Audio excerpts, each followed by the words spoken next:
Gênesis capítulo 29, verso 15. Quando você achar, diga amém. O texto diz assim, querido: depois disse Labão a Jacó: porque tu és meu irmão, hás de servir-me de graça? Declara-me qual será o teu salário. E Labão tinha duas filhas. O nome da mais velha era Lia e o nome da menor Raquel. Lia tinha olhos tenros, mas Raquel era formosa de semblante e formosa à vista. E Jacó amava Raquel e disse: 7 anos te servirei por Raquel, tua filha menor. Então disse Labão: melhor é que eu a dê a ti do que dê a outro homem. Fica comigo. Assim serviu Jacó 7 anos por Raquel, e estes lhe pareceram como poucos dias, pelo muito que amava. Eu gostaria de ler o verso 20 mais uma vez, que diz assim: serviu Jacó 7 anos por Raquel, e estes lhe pareceram poucos dias, pelo muito que a amava. Amém, querido? Eu gostaria de usar esse texto como base para compartilhar algo, na verdade, exortar você nessa noite, como eu disse, você casado, você solteiro, a respeito de algo sobre relacionamento que nós temos visto nos nossos dias hoje, e aproveitando, Carla também vai estar compartilhando aqui também conosco hoje. Mas antes de qualquer coisa, vamos estar orando? Feche os seus olhos, curve sua cabeça, peça, ore por mim, ore por você, peça que o Espírito Santo, possa falar conosco através da sua palavra hoje. Paizinho querido, muito obrigado por tudo que o Senhor já ministrou o nosso coração nessa noite. Queremos te agradecer pela presença dos casais aqui, dos irmãos, ó Deus, por esse momento precioso, tão gostoso, ó Deus. Como é bom, ó Deus, lembrar, ó Deus, de quanto somos amados. E obrigado, Espírito Santo, por trazer isso sobre essa igreja nessa noite. Ó Paizinho querido, vem por meio da tua palavra também agora, nos instruir, nos exortar, nos despertar, porque há tanto que nós precisamos aprender sobre relacionamento, ó Deus, especialmente relacionamento conjugal. Por isso vem nessa noite cativando todo o entendimento, todo o coração, para que nós possamos, ó Senhor, aqui, ó Deus, não apenas ser informados da tua palavra, nós possamos ser transformados por ela. Vem, Espírito Santo, cativando, inspirando, ó Deus, a tua palavra hoje em nome de Jesus. Amém e amém. Amém, queridos? Antes de nós entrarmos propriamente no texto aqui, porque a gente vai tentar ser bem objetivo, eu queria até, já que nós estamos juntos aqui hoje, falar um pouquinho sobre uma experiência própria, um testemunho próprio nosso. Eu acredito que a grande maioria dos irmãos já sabe, eu já contei isso aqui algumas vezes. Quando nós nos conhecemos, Carla estava morando nos Estados Unidos, eu tinha acabado de chegar lá, e eu estava caminhando ainda para o Evangelho, quando eu conheci a Carla, e logo quando eu cheguei ali, nós começamos a namorar. Eu fui, a história de coragem, fui pedir a mão dela em namoro ao pai dela e tudo mais, e até hoje ele não respondeu se podia, se não podia. A gente já está quase 19 anos casados aí, 18, 19, vai fazer 19, e aí até agora ele não respondeu, estou esperando aí. Mas logo que nós começamos a namorar, nós passamos por um momento bem delicado, bem difícil, porque a pastora Sandra, ela teve que vir para o Brasil e não pôde mais voltar para os Estados Unidos, e logo a Carla e a Kathleen, a irmã dela, tiveram que voltar para o Brasil também. Então nós tínhamos aí em torno de uns 3 meses de namoro, mais ou menos, mais ou menos uns 3 meses de namoro. Nós já recebemos essa notícia, que a gente iria ter que se separar, que ela ia ter que voltar para o Brasil, e a gente ficou nessa situação. E, obviamente, como eu não sou besta, né? Falei assim, se você vai para o Brasil, você vai amarrada. Né? Como assim? Você vai noiva.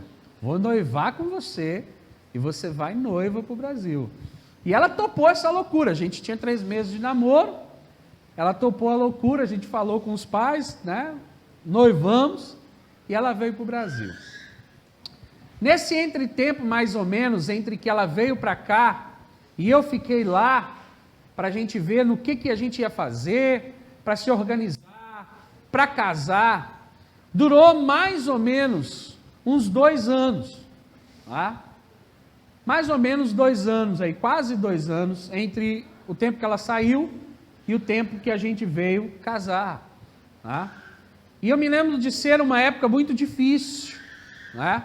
Foram 2 anos muito difíceis, a gente realmente teve vários desafios, né? Eu me lembro de um especial, não sei se ela tem alguma lembrança especial do que foi mais difícil nessa época que a gente estava separado, que eu estava lá e você estava aqui. A saudade mesmo.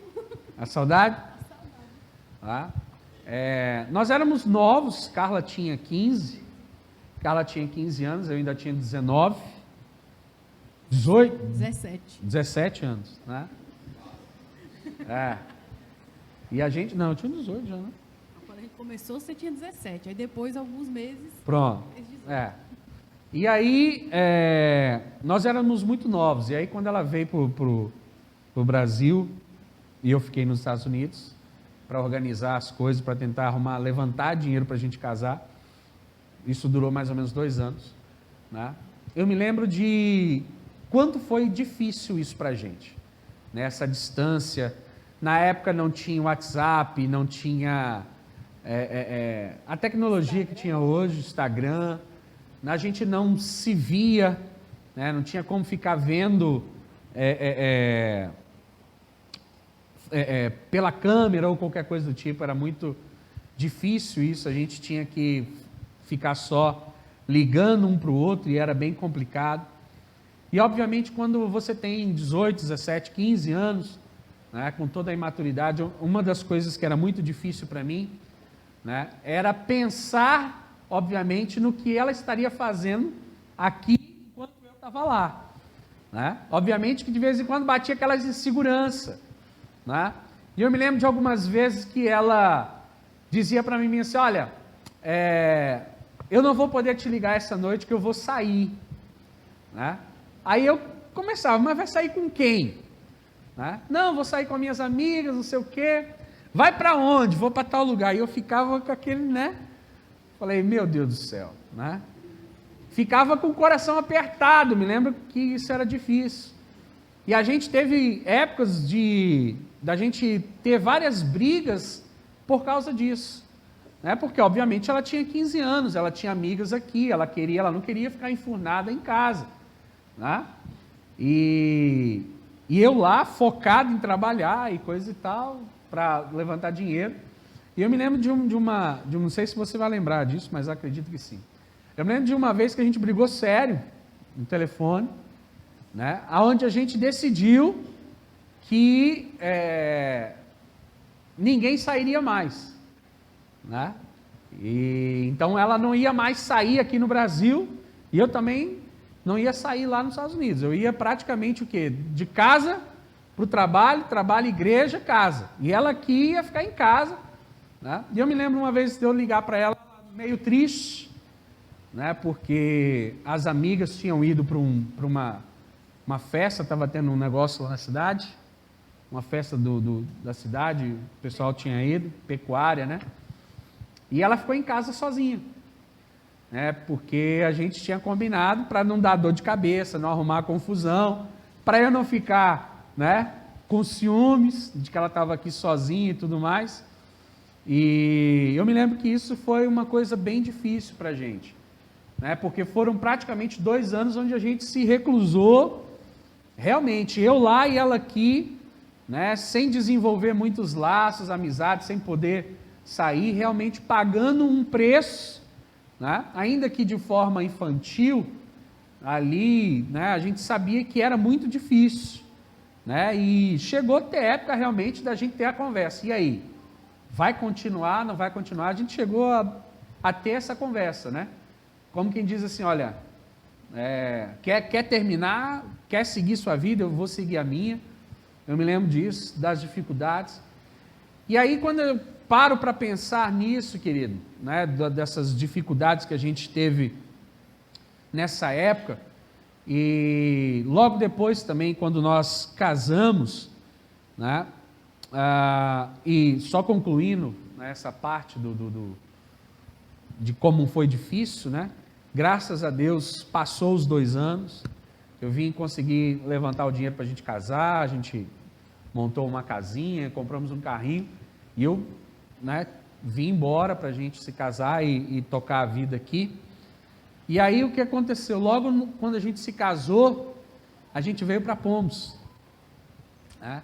Chegamos aqui em Pombos e o Senhor começou justamente a trabalhar no meu coração na chamada ao ministério, né? Através do projeto Peniel ali, Deus começou a me envolver naquela obra, e isso obviamente trouxe uma dificuldade financeira muito grande.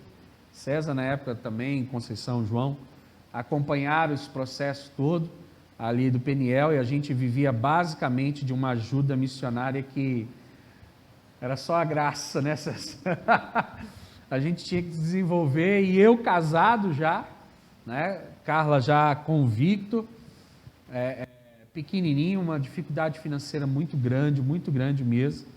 Era uma provisão, era um milagre todo mês, a gente via realmente essa provisão, né? Então assim, quando nós começamos a namorar, logo no começo, a gente já passou por esse processo, né? A gente já teve essa bomba, digamos assim, essa necessidade de que desde o nosso namoro, noivado, e logo no começo do casamento, Deus parece que Ele nos preparou para ter que lutarmos pelo nosso casamento, sabe?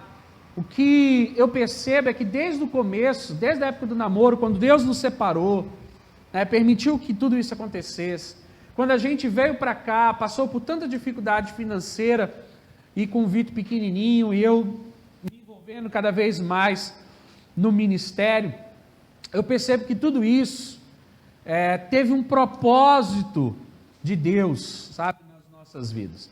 Nós tivemos, querido, que aprender a lutar pelo nosso relacionamento, tá?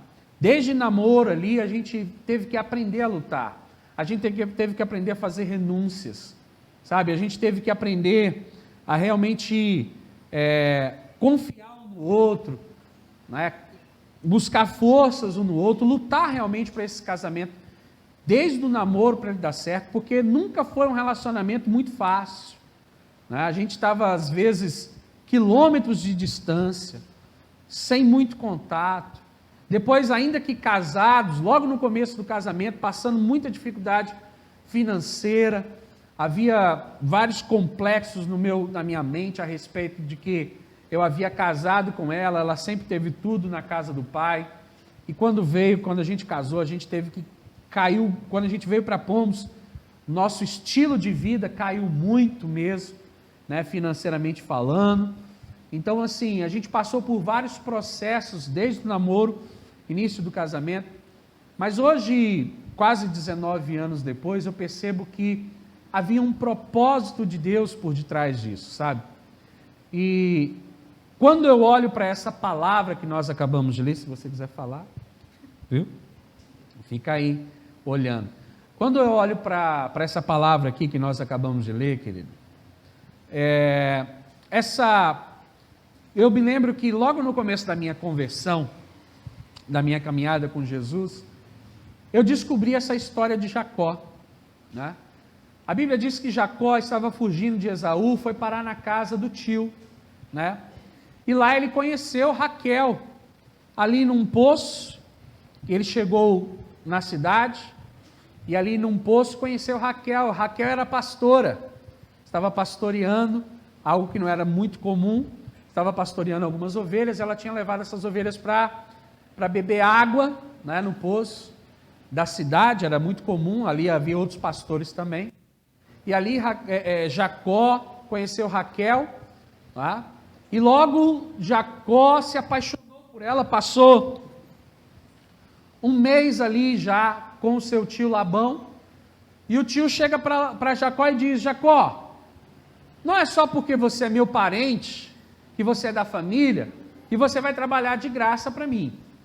Você está trabalhando aqui já um mês, está morando comigo, então me diz um salário que você quer receber e eu vou te pagar, né?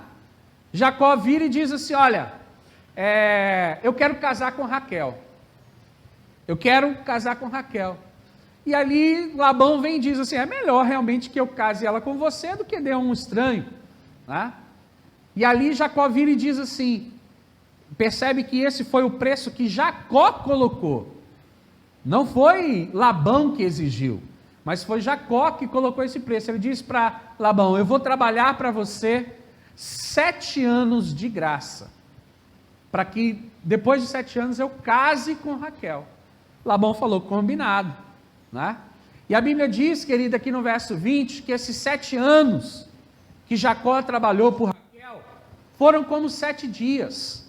Tamanho o amor, né, que Jacó teve por Raquel. Querido, eu não sei se você teve essa experiência de namorar à distância, de se relacionar à distância, né? Tem alguns casais aqui, como o Roberto, né, e outros, talvez aqui, o próprio César também, que já teve a experiência de casados, às vezes trabalhar fora, passar dias fora, né, a semana fora. Talvez tenha outras pessoas aí que talvez já tiveram essa experiência, né, de passar a semana fora e às vezes voltar só no final de semana para casa. Uma semana longe do marido e da esposa, é ruim ou não é? Sim ou não?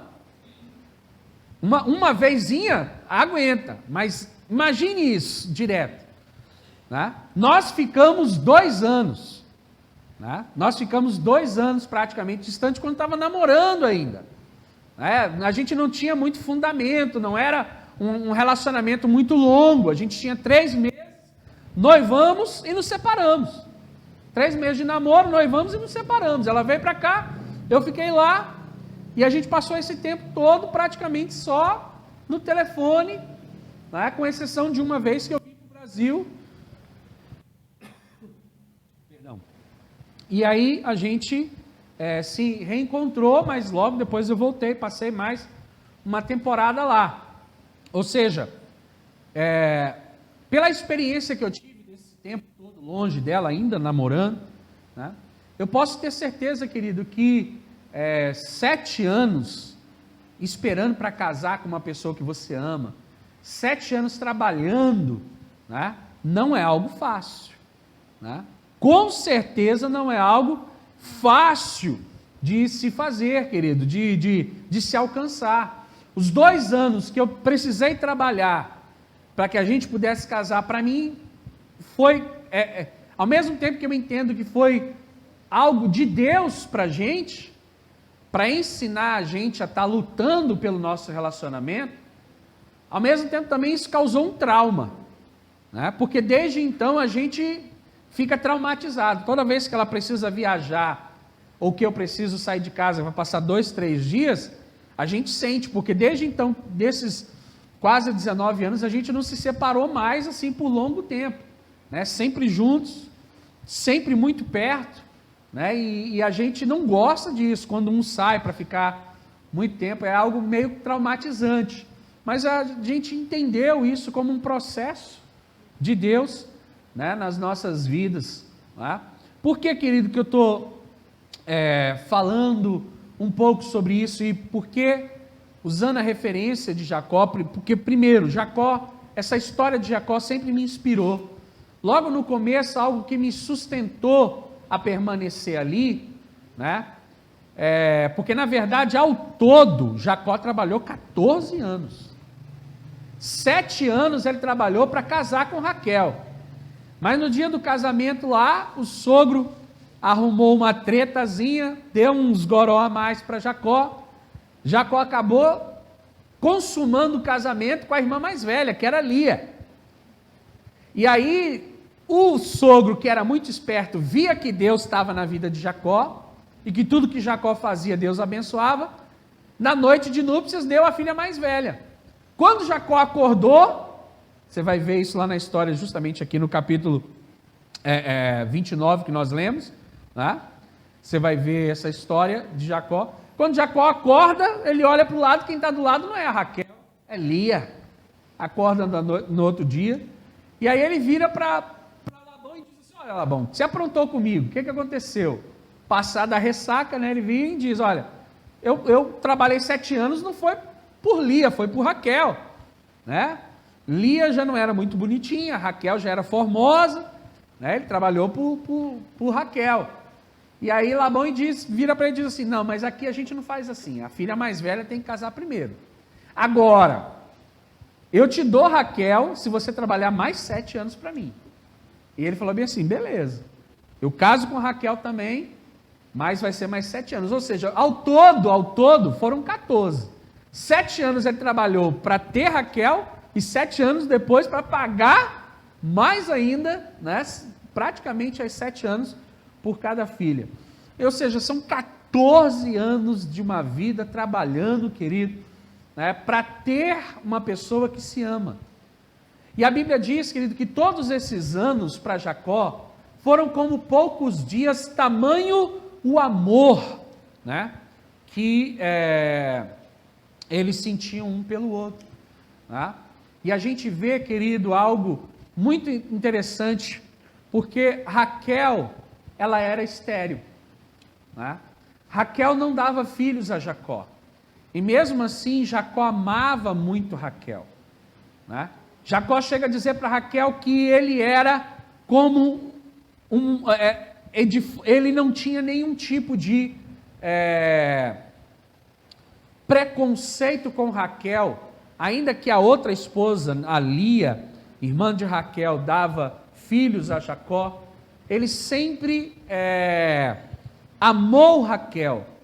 E Raquel deu um filho, até que ela clama ao Senhor, pede pela misericórdia de Deus. Ela vem no próximo capítulo 30, agora vem e diz assim: olha, dá-me filhos, Senhor, senão eu morro. Né? Ela vem e diz: olha, dá-me filhos, Senhor, senão eu morro. E ali, né, Deus abre o ventre, tem misericórdia, abre o ventre de Raquel para que ela gere filhos. Ela vem ser a mãe de José, o José que se tornaria o José do Egito, né? Mas morre no parto do segundo filho, que era Benjamim. Né? Isso foi um grande golpe no coração de Jacó. Mas sabe o que eu percebo, querido? É que, assim como o relacionamento de Jacó com Raquel sempre foi muito conturbado, muito lutado, desde o começo, houve um preço para que Jacó pagasse, né, lutando ali, pelo amor e pela esposa, que era Raquel. Isso fez com que os dois, mesmo com toda a dificuldade, mesmo com os desafios de Raquel não gerar filhos, eles não desistissem. E fez com que Jacó, né, ele não desistisse do amor de Raquel. Quer falar? Vou falar.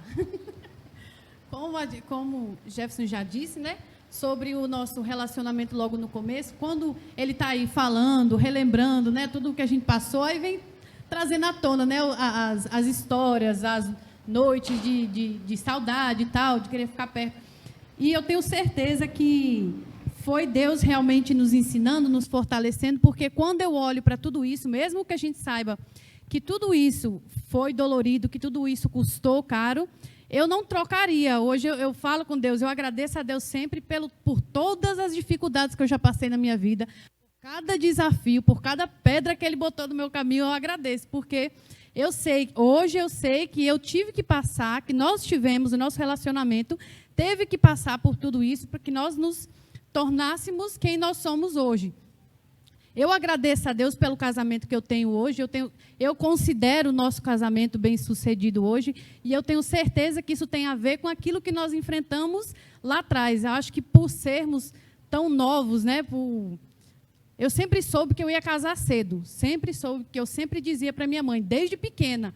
As cabeças de criança, né? Mas eu sempre dizia para minha mãe, eu vou casar antes dos 18 anos. Eu não quero passar dos 18 anos. Antes dos 18 anos eu vou casar. Minha mãe, tira esta cabeça, tira esta cabeça. E eu nem conhecia Jefferson, eu lembro que uma pastora foi lá e ela falou para minha mãe, pode se preparar que ela vai casar cedo. E ela não tinha escutado falar dessa história. E eu acredito assim, que como Deus sabia que os desafios... Quem aqui é casado? Levanta a mão. Tem desafio ou não? Tem? Quem não tiver, me ensina aí como é que faz, porque eu quero aprender, viu? Mas tem muitos desafios. E se já tem desafio, se hoje, com 34 anos, eu ainda enfrento desafios, a gente ainda quebra a cabeça, ainda tenta superar, você imagina a cabeça de duas pessoas tão novas, porque quando a gente se casou, na verdade, eu tinha 17 e ele já 19. Mas eu acho que Deus foi falando assim, não, já que você quer casar cedo, então você precisa... aprender desde cedo que não é tudo um mar de rosas, não é tudo fácil, não é tudo que você quer, que você consegue na mesma hora. Então, eu agradeço a Deus todos os dias pelas lutas que eu passei, porque com certeza, assim como Jacó, eu tenho certeza que ele trabalhou todos os anos aí, ansiando pelo seu casamento, mas com certeza no final ele viu que valeu a pena, porque nada, a gente escuta muito falar isso, a gente não dá valor àquilo que a gente não conquistou. Vocês já ouviram falar?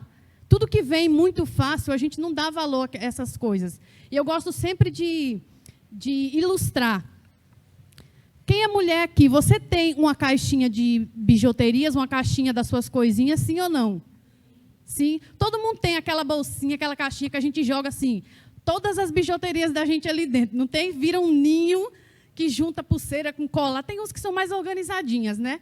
Mas, geralmente, a gente tem ali uma caixinha que a gente joga todos os brincos. Aí, quando a gente quer achar um, a gente joga em cima da cama, espalha e sai procurando. Tarraxa de brinco, enfim.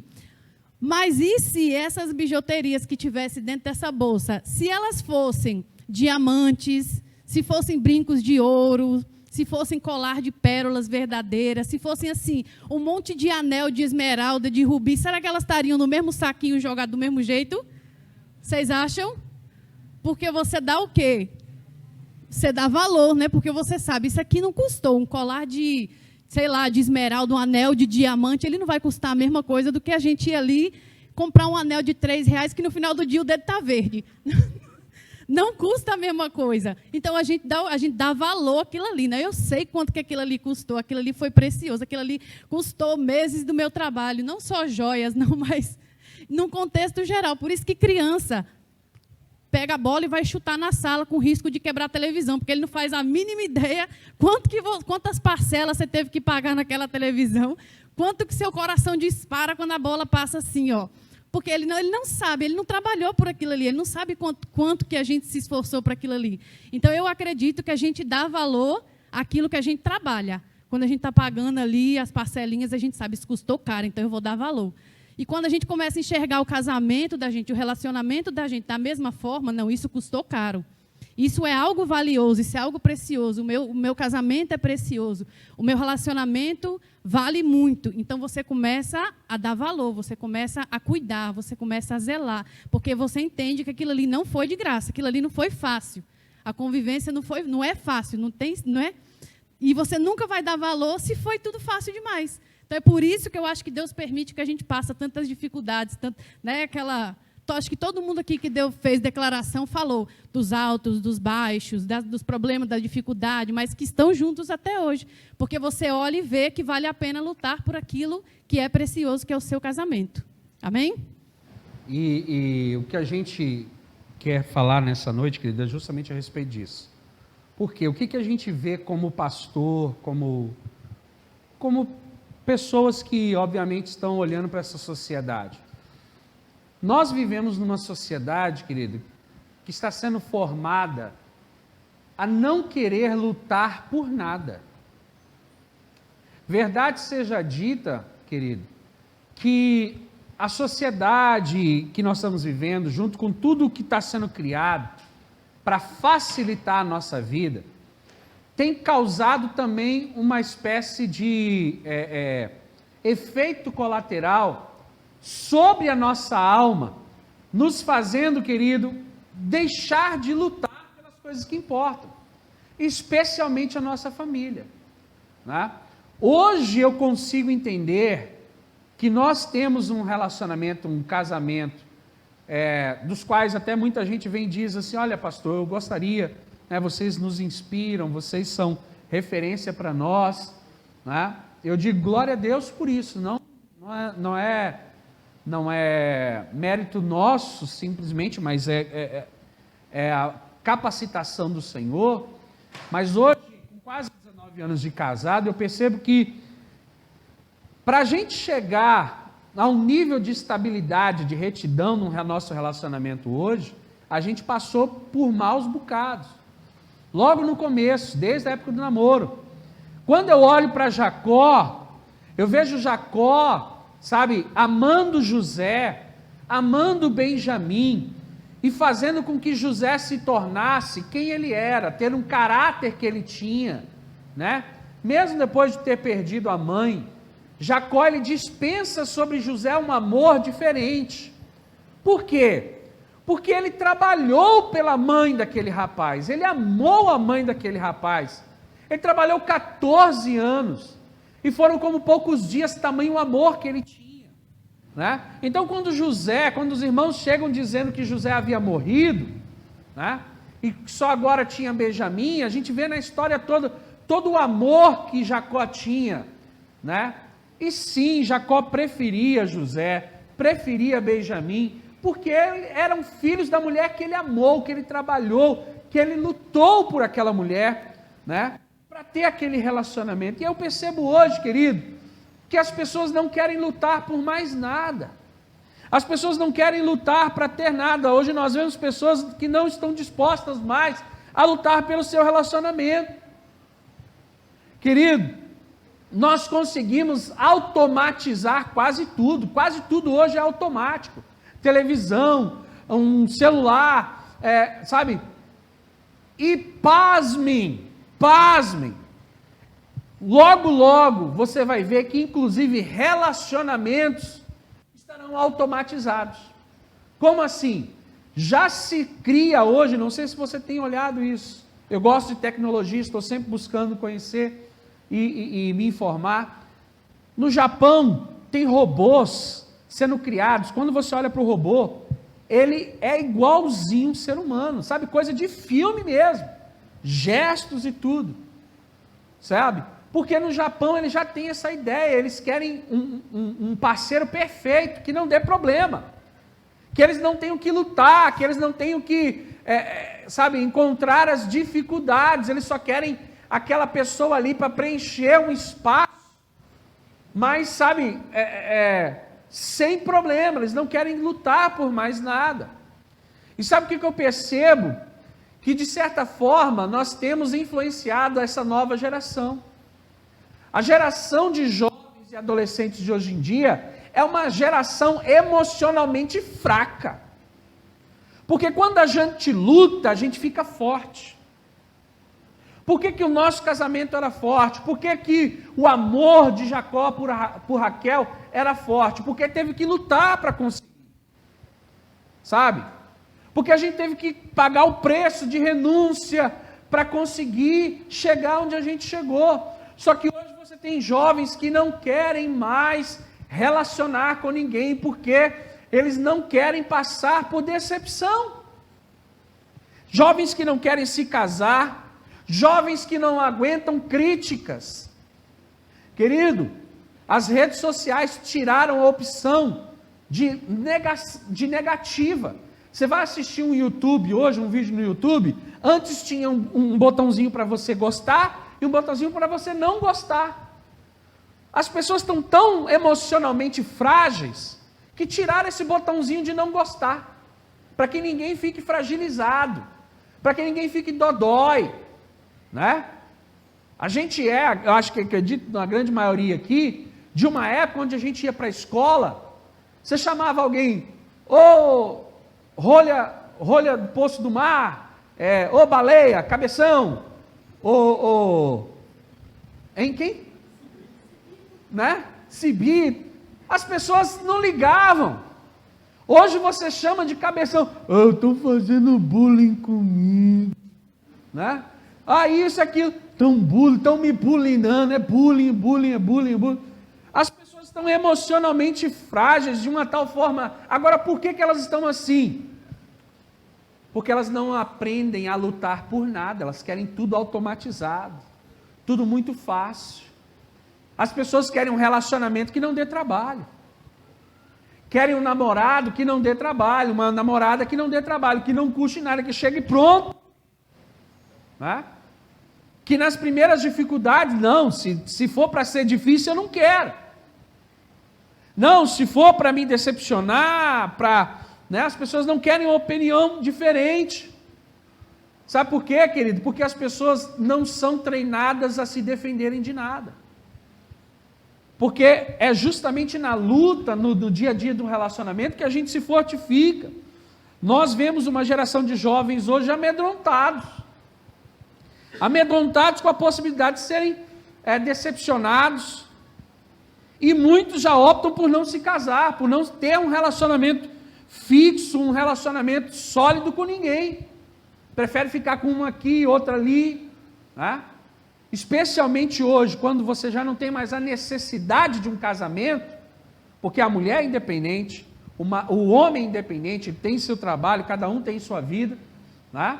Um não depende mais do outro, não existe mais aquela história, né? Tem muito homem que se vira, não precisa de mulher para cozinhar, para passar, para nada disso, compra aí micro-ondas, compra qualquer coisa, ou paga alguém, vem e faz, ou na mãe. Então a gente está vivendo, né? Por quê? Porque as pessoas não querem mais lutar umas pelas outras, querido.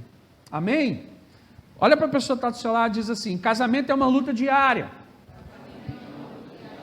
mas também há uma recompensa diária. Amém? Quer falar? Querido, se casamento não valesse a pena, se relacionamento não valesse a pena, está comigo? Deus não daria ordem para a gente dar tanto valor ao casamento. Veja o que o autor de Hebreus vai dizer aqui em Hebreus 13, no verso 4. Hebreus 13, verso 4. Observe o que o texto diz aqui, querido. Porque o casamento é uma luta diária, mas ele também é uma recompensa diária. As pessoas não querem lutar porque elas acreditam que não vale a pena. Mas o casamento vale a pena, o relacionamento vale a pena. Ainda que ele te traga decepções, que ele te cause feridas, né? Essas feridas também vão servir para a tua edificação. Amém, querido? Olha como Deus dá valor ao casamento. Hebreus 13, 4 diz assim: venerado seja entre todos o matrimônio. Venerado seja entre todos o matrimônio, e o leito sem mácula. Porém, aos que se dão à prostituição e os adúlteros, Deus os julgará. Essa palavra venerado vem do grego tímios, que significa honrado, estimado, querido, tido por grande valor. Ou seja, Deus vem e diz assim, venerado, tido por grande valor, seja de grande estima, seja bem-quisto, seja desejado, deseja em casar. Desejem criar um relacionamento, desejem lutar pelo seu parceiro, pela sua parceira, lutem uns pelos outros, combatam ali com as dificuldades do relacionamento, os desafios do dia a dia, venerado seja. Por quê? Porque há uma recompensa. Amém, querido? Há uma recompensa. Como Carla acabou de dizer aqui, nada que realmente tenha um grande valor vai ser fácil. Nada que realmente valha alguma coisa nessa vida é fácil. Sim ou não? Por que nós vamos acreditar que um relacionamento fácil, sem problema, vai ser valoroso? Claro que não. É óbvio que existem desafios. É óbvio que existem preços a serem pagos. Mas é o Senhor quem está dizendo, olha, estime, deseje, arda isso no seu coração, querido. Honre, queira e dê grande valor ao matrimônio, ao relacionamento. Um outro texto bem conhecido que fala um pouco também sobre essa questão da luta. Quando você quiser falar, você vai falar? Não? Eu tenho que ficar perguntando para ela, porque não é? Ah? Pronto, amém. Então assim, há um texto bem conhecido em Cantares 8:7. Muita gente já deve ter ouvido falar desse texto. Ele começa dizendo, ou pelo menos parte dele, eu acredito que muitos conhecem. Cantares 8:7 diz assim: as muitas águas não podem apagar este amor, nem os rios afogá-lo. Ainda que alguém desse todos os bens da sua casa pelo amor, certamente desprezariam. Não é? Ou seja, a palavra de Deus está dizendo, olha, as muitas águas não podem apagar esse amor. E muitas águas são essas? Nada mais são, querido, do que tempestades, são enxurradas. Né? O autor aqui, a palavra de Deus está dizendo, deixando bem claro, querido, a respeito dos desafios. Tempestades, muitas águas falam sobre desafios. E ele está dizendo, os desafios não podem apagar esse amor. Ou ainda que alguém com muito dinheiro tente comprar esse amor, ele não está à venda. É isso que aquele casal está dizendo um para o outro, olha, os desafios não vão nos separar. Né? A ganância por dinheiro também não vai nos separar, querido. Amém? Por quê? Porque nós estamos falando de relacionamento, e relacionamento vale mais do que dinheiro. Relacionamento vale mais do que o bem-estar próprio. Entende? O relacionamento conjugal, especialmente o casamento. Sabe o que é interessante? A próxima vez que a Bíblia vai falar sobre tormenta, sobre tempestade, sobre muitas águas tentando apagar, destruir algo, é justamente lá no capítulo 7 de Mateus, quando Jesus fala da parábola da casa, que está construída sobre areia e outra que está construída sobre a rocha. Lá em Mateus 7:24 diz assim: todo aquele, pois, que escuta essas minhas palavras e as pratica, assemelhá-lo-ei ao homem prudente, que edificou a sua casa sobre a rocha, e desceu a chuva, e corriam os rios, veja, é correnteza, é água, é enxurrada, sopraram os ventos, e combatendo aquela casa, e não caiu, porque estava edificada sobre a rocha. Querido, a tormenta, a tempestade, os desafios existem para todos, certo? Mas se nós optarmos por não lutar nunca, deu problema, separa. Já vê o início de um problema, não vou nem entrar. Né? É óbvio que a gente precisa entender a direção de Deus, não é isso que eu estou falando. Eu não estou dizendo para você ficar entrando de cabeça em todo tipo de relacionamento, não é isso. Só que ao mesmo tempo você tem um extremo de alguém que está olhando para relacionamentos e caindo de cabeça em todo relacionamento. Você tem na outra ponta, no outro extremo, gente que também olha e fala que com menor dificuldade, com menor problema, ao menor cheiro de problema no relacionamento também já corre. Seja amizade, seja namoro, seja vida eclesiástica da igreja, já corre, porque eu não quero problema. Eu não quero lutar pelo meu irmão em Cristo. Eu não quero lutar pelo meu casamento. Eu não quero lutar pelo namoro. Eu não quero lutar por relacionamento nenhum. E as pessoas vão ficando emocionalmente fracas, incapazes de aguentar nada. Não quero gastar tempo de oração. Querido, olha o que Jesus está dizendo aqui. Aquele que edificou sobre a rocha, veio a tempestade, veio a tormenta, e a casa não caiu. Por quê?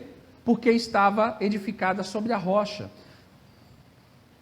Eu me lembro uma vez, eu me lembrei, quando estava meditando esse texto, de uma vez que o César me contou de um trabalho que ele foi fazer numa cisterna. Lembra dessa cisterna que você disse que tinha muita pedra? Lembra dela? Eu não sei se você já teve a experiência, como o César já teve, acho que Roberto mexe com construção, outros aqui, quebrar pedra.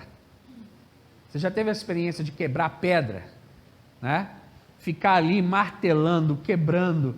Eu lembro do César na época fazendo essa cisterna, sofria, porque era uma pedra enorme. Acho que era você e seu pai, né? Avô. E o César contava para mim, eu estou sofrendo muito, mas eu vou terminar. E terminaram, foi? Fizeram a cisterna. E era aquela pedra, querido, você sabe que quebrar pedra, olha o que Jesus diz, edificar uma casa sobre a pedra, não é você bater o cimento ali em cima da pedra, você tem que quebrar, para jogar os ferros, para jogar o fundamento lá dentro. E quebrar pedra dói, jogar fundamento em pedra dói, você precisa quebrar, lapidar essa pedra, cavar um buraco numa pedra, para jogar ali a massa, para jogar os fundamentos, para que essa casa fique de pé.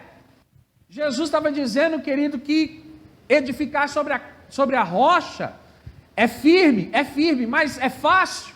Aonde você acha que é mais fácil cavar? Na areia ou na pedra? Hã? É mais fácil cavar um buraco na areia fofinha, né? Mas quando se constrói ali na areia, vem a tempestade, leva tudo. Olha o que aconteceu aí em Recife, né? E se está sobre pedra, se está sobre um fundamento forte, rígido, vem a água e ela não cai.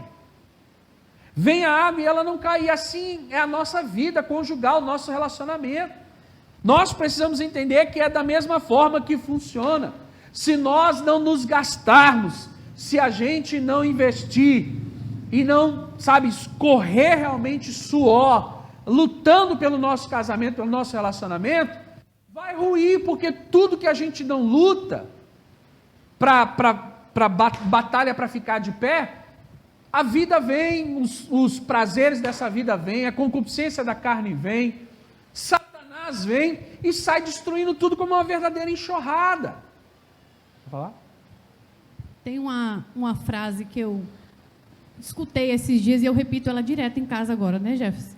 Que é justo que muito custa o que muito vale. Eu não sei se vocês já escutaram. Alguém já escutou essa frase? Eu não sei quem né, escreveu. Mas essa frase, desde que eu escutei, ela sempre martela na minha cabeça. Tudo que está difícil, aí eu fico. É justo que muito custa o que muito vale. E tem hora que a gente pensa assim, né? É uma besteira. Claro que sim. Se algo tem valor, ele vai custar caro. Parece uma coisa óbvia a gente lembrar que não existe casamento perfeito. Aí você fala assim, não existe casamento perfeito. Aí todo mundo, claro, eu sei que não existe casamento perfeito. Mas, às vezes, a gente se espelha, muitas vezes, até a gente falando dessa geração de tecnologia, de internet e tudo mais, hoje em dia, os espelhos de relacionamento da nossa geração, né? Muitas vezes têm sido relacionamentos que as pessoas colocam ali nas suas redes sociais, os famosos casamentos de Instagram, os namoros de Instagram, quem aqui já postou alguma vez no Instagram uma foto com seu marido? Já postou? Sim ou não? Sim, alguma foto ali, algum momento feliz. Você já postou alguma foto de algum momento feliz? Sim ou não? Você já postou alguma foto, algum vídeo, quando vocês estão brigando, no meio de uma discussão, você posta uma foto com legenda assim, acabei de brigar, estamos bravos um com o outro, e essa é a cara que eu estou agora. Alguém já fez isso? Não. Por quê? Porque por mais que a gente saiba que casamento não é perfeito, a gente precisa se lembrar que quando a gente olha ali no Instagram, que hoje mesmo, se você olhasse no Instagram, nos stories, é só música romântica, é só coraçãozinho saindo, é declaração de amor e tudo mais. E isso é importante, isso é especial, é bom que a gente faça isso. Mas é bom a gente entender que isso não é a perfeição. O que você coloca, o que eu posto nas minhas redes sociais, o que eu deixo transparecer do meu casamento é o que eu quero que você veja. Não é isso? Você só me mostra quem você é até o ponto que você quer. A gente não tem esse limite, só que dentro da nossa casa, dentro do nosso dia a dia, dentro do nosso relacionamento, a gente sabe o que a gente passa. Nós sabemos as dificuldades, a gente gosta de só mostrar muitas vezes a parte boa. E a gente tem que lembrar que casamento perfeito não existe, por mais que seja isso que a gente consiga ver muitas vezes, né? Tanto aqui dentro, quanto nas redes sociais, em qualquer lugar na sua convivência. Você só vai ver do meu casamento e do Jefferson aquilo que eu quero te mostrar. as minhas lutas, as minhas dificuldades, muitas vezes vocês não vão saber. E assim também do seu relacionamento comigo. A gente só mostra para as pessoas aquilo que a gente quer que as pessoas enxergam da gente, não é isso? Casamento passa por momentos complicados, passa por momentos difíceis, mas casamento é sobre companheirismo, é sobre um ajudar o outro. A Bíblia fala, né, que quando um está caído, o outro ajuda a levantar. E casamento é isso, é você estar ali, um dando a mão para o outro. Você vê um dia um está mais fraco, um está mais triste. Não, então vem, eu te ajudo. Aí no outro você já está melhor, mas um caiu. Então você vai lá e você ajuda. Se um está doente, o outro cuida. Se um está forte, o outro ajuda. Não é isso? Casamento tem muito a ver com companheirismo. E eu, já falando aqui de uma vez, né, que eu não do Pombo Correio, mas eu sou agradecida a Deus pela sua vida, por você ser o companheiro que você é para mim. Porque nós temos, eu considero o nosso casamento muito de companheirismo. Um embarca no sonho do outro, a gente viaja, né, nos sonhos um do outro, um apoia o outro. Se um está com um projeto, o outro, não, vamos fazer isso. Não, eu que estou agora, então vamos, a gente vai fazer do seu jeito. Um levantando o outro, um dando a mão para o outro, para que, junto, no final, a missão é a mesma. Então, não é uma competição, que muitas vezes a gente vê em casamentos que é competição. Não, ele está fazendo o dele, eu vou fazer o meu, e eu vou fazer melhor do que ele, porque eu sou melhor, ou o homem, né? Ela não vai trabalhar fora, porque ela não pode ganhar mais do que eu, e essa coisa toda de competição. Não é isso. Um casamento sólido, um casamento para ele ser bem-sucedido lá na frente, é um ajudando o outro. É um abraçando a causa do outro, é um abraçando o sonho do outro, um incentivando o outro, porque no final quem vai ganhar são os dois. É o casamento no final que vai ganhar. Amém. Certo? Eu digo para vocês que talvez alguém me pergunte, qual seria o maior presente que o casamento de vocês trouxe para a vida de vocês? Além, obviamente, dos nossos filhos. Paz. Sabe, o preço que a gente pagou e paga todos os dias para manter o nosso casamento de pé, vale a pena pela paz. Eu sei o preço, eu sei o quanto é horrível você entrar numa casa, fazer parte de uma família onde não tem paz. E hoje eu entro na minha casa, quando eu saio da minha casa, tudo que eu quero é voltar para a minha casa. Voltar para minha casa é a melhor coisa do mundo, sabe? Quando eu fico longe do meu lar, eu quero voltar para minha casa. Lá eu tenho paz, lá eu tenho segurança. E eu sei que isso não foi alcançado de forma fácil. Foi alcançado com luta, teve preço. Eu tive que quebrar pedra, a Carla teve que quebrar pedra para a gente aguentar as tempestades que a gente aguenta hoje e aquelas que ainda porventura vão vir. Então eu quero nessa noite aqui, querido, encerrar dizendo para você, não desista de lutar, lute pelo seu casamento, lute pelo seu relacionamento, há recompensa, amém, querido? E a melhor coisa que você vai ser recompensado é justamente com a paz, não desista. Eu vejo mulheres como a irmã Socorro, outras mulheres como a irmã Socorro lá, Barbosa, mulheres que oraram por anos, e continuam orando pela conversão de seus maridos. Não desista de orar por eles, não desista de clamar pela salvação deles, não desista de crer no operar do Espírito Santo sobre a vida deles, sabe, não desista, porque você vai ser recompensada. Você que é homem, da mesma forma você vai ser recompensado, amém, querido? Lute pelo seu relacionamento.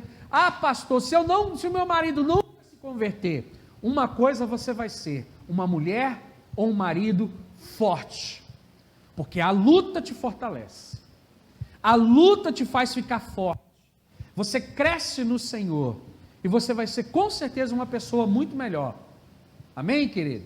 Porque ainda que o coração dessa pessoa seja tão duro, né, ainda assim, há uma esperança de que você cresça com tudo isso, e que Deus transforme a sua vida através dessa luta, porque a luta que a gente enfrentou trouxe justamente isso sobre nós. Nós nos tornamos, como eu disse na mensagem que Tamires leu, eu tenho certeza absoluta que foi através do meu relacionamento, nosso relacionamento, que eu me tornei uma pessoa melhor, né? Porque só de imaginar o que eu teria sido, se eu não tivesse encontrado Carla e através dela recebido toda essa esse ensino através do pai dela, do pastor Carlos, sabe lá Deus o que eu poderia ter me transformado na espécie de homem, marido ou ser humano que eu teria me transformado. Então fica a nossa exortação para você, lute pelo seu casamento, amém, querido?